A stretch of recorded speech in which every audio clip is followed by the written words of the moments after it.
the channel. So before we get into the world of Feng Shui and activating the energies inside your house and all of the fun little tips and tricks and things that you can do to get the money flowing into your life, we need to get the basics out of the way. These are just the building blocks for everything that you're gonna do from this point on that are gonna help you, and it's gonna make so much sense you don't even realize it, possibly you don't even realize it at this time. So most of the Chinese and Eastern practices and philosophies are based on the elements. And I know in the Western culture there are 4: fire, earth, water, and wind and air. And in the East, all of their philosophies and practices are based on the 5 element system. There are fire, earth, metal, water, and wood. So I'm gonna show you why it is. I'm gonna try to make it nice and simple and easy so everybody can understand, and we will go from there. And I have my, as you can see, I don't have a studio set up as of yet, but so I'm just using a spare room in my house, and we have this handy dandy whiteboard that I have drawn on. Hopefully you guys can see this well, and ignore my cat meowing. I'll be just peeking from the side over here. So let me get a marker really quick. Everything in Feng Shui and other Eastern systems and philosophies is based on this 5 element system. And once you get to know it, you will see it everywhere. It's one of those things where once you see it, it's really hard to get it unseen. You'll be recognizing it pretty much anywhere you are. And I'm gonna try to explain this to you in a very, very simple way. All right, so we have 3 cycles that are at play here. So the first cycle you need to know about is the productive cycle. So it's something creating something else. In this case, we're gonna start off with fire at the top, and they can also be used as symbols. You can use the fire as a triangle, earth as a square, metal as a circle or a sphere, water anything wavy, and wood, it's a vertical rectangle, pretty much. So fire creates earth. And we'll just draw a little arrow over here to make it a little bit more noticeable. So how does fire create earth? So when you have a campfire and it completely burns out and gets put out, all you have left is ash. So when you take that ash, you mix it with soil, and it fertilizes the soil in its own way, and things grow. Thus, the fire in itself makes earth fertile. Thus, fire creates earth. The next one is earth creates metal. It's pretty much self-explanatory. That's how we get all of our precious metals. We mine them, and we get them from the mountains and from the mines, from the earth. So earth creates metal. So the next one is might be a little bit difficult to grasp at first, but it does make sense.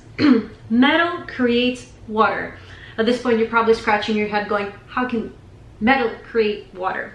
Let me tell you how. Metal is one of the colder elements. And when we take metal and we put it in the air or atmosphere around us, the temperature difference between the air and the metal, it creates condensate, and metal collects that. So condensate is pretty much water. That's why we say that metal creates water. It collects it. All right, so this one is also very easy. Water creates wood. What do we water our plants with? What do we water the trees with? So we need water to make anything wood or green grow. Thus, water creates wood. So far so good, huh? Pretty simple. And one last one is wood creates fire. How? Well, what do we put in the fire to burn? We put wood, chopped up trees. So this cycle is called a productive cycle. Pretty simple, right? Fire produces earth, earth produces metal, metal produces water, water produces wood, and wood produces fire. So far so good. So productive cycle was fairly easy. Pretty logical, right? But what happens if we flip the arrows backwards? Let's see what happens. So we had fire producing earth, but what would this be? So when we draw the arrows backwards and we go backwards on this wheel, what do we get? We know that fire cannot produce wood because we use wood to create fire, right? So in this case, fire will weaken the wood, because if wood is burned, you cannot do anything. You cannot build with it. You cannot do anything. You cannot create fire from the ashes, right? So when we go backwards, each element weakens the other. So fire weakens wood because wood gets destroyed. Wood weakens water because water is needed to grow things. Well, here's another way to look at it. If wood has 5 pails of water for it to grow, and water itself has 5 pails of water for it to keep itself sustained.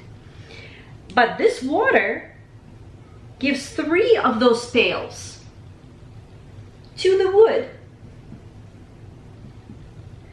right? So, and this we're gonna leave it with the 2 water pail. So instead of having 5, it now has 2, it has weakened. Same with the wood, it had 5 pails of water to grow. The water gave it 3 more, it has 8. So it has an abundance of water to grow. So this becomes stronger because it grows.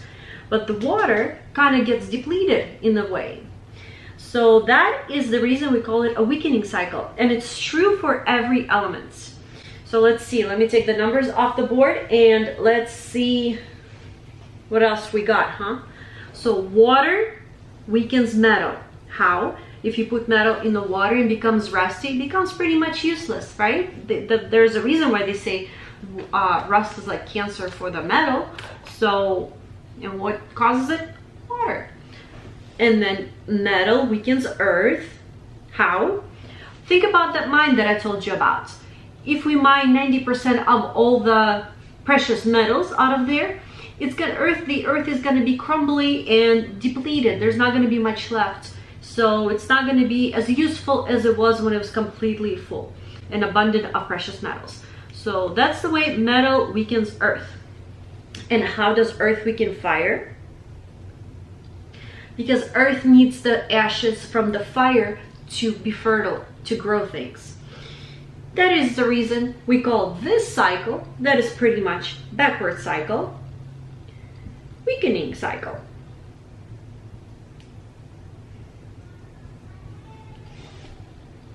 Still pretty simple, right? Let me give you one more that you should be aware of. And this next cycle is very important because it plays a big role in a lot of Eastern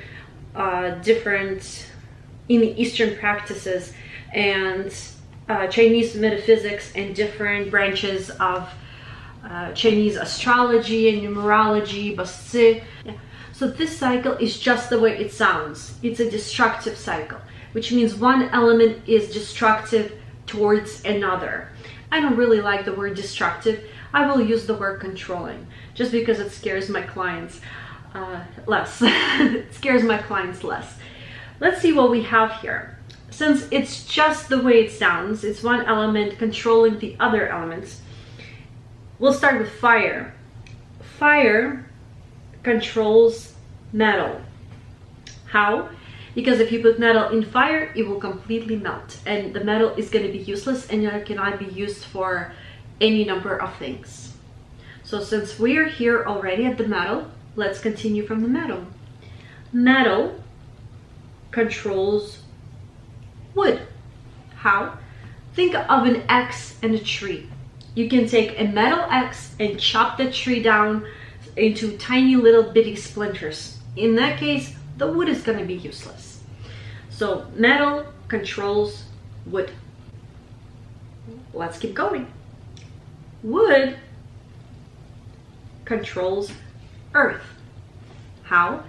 Think of a mountain or a tree by your house.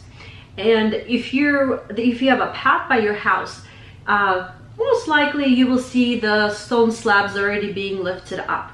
That is because the trees with their roots, they go burrow right through the earth and they destroy pretty much anything the earth. So the trees use their roots to go through the earth and suck out the nutrients and pretty much take over. Even if you think of wood on the big mountain, you can also see it, that it destroys the part of the mountain. You can see the roots that are a lot of times are out on the surface, not deep, buried deep, if you think about that. So in this case, wood destroys or controls earth. Let's keep going. Earth controls water. How? Because we use earth to control the flow of water, to have it flow wherever we want it to go. Think of the fields.